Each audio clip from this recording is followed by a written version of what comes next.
গাইবান্ধার সদর উপজেলার কামারজানি গোঘাটে অবৈধ বালু উত্তোলন চক্রের বিরুদ্ধে সংবাদ প্রচারের জেরে মিথ্যা চাঁদাবাজির মামলার শিকার হয়েছেন ৩ সাংবাদিক।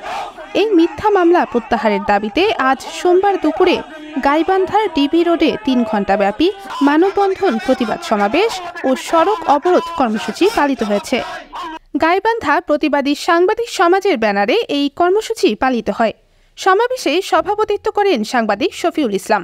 অন্যদের মধ্যে সংহতি জানিয়ে বক্তব্য রাখেন সাংবাদিক রেজাউল নবী রাজু, খালিদ হোসেন, অমিতাভ দাস হিমুন, জাভেদ হোসেন, ইদ্রিসুজ্জামান মোনা ও মামলার শিকার মিলন খন্দকার, মোহাম্মদ সুমন মিয়া, রিয়ন ইসলাম রকি সহ অন্যরা।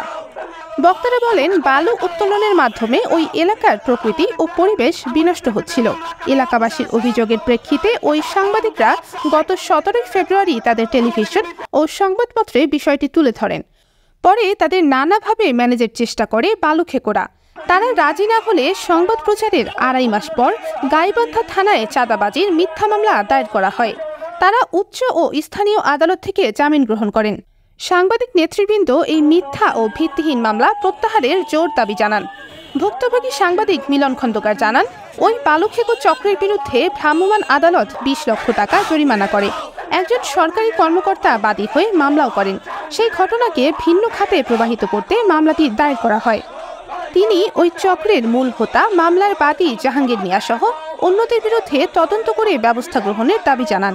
পরে সমাবেশে অংশগ্রহণকারীরা শহরের ব্যস্ততম সড়ক ডিবি রোড প্রায় 1 ঘণ্টা অবরোধ করে রাখে। এ সময় শহরে তীব্র যানজটের সৃষ্টি হয়।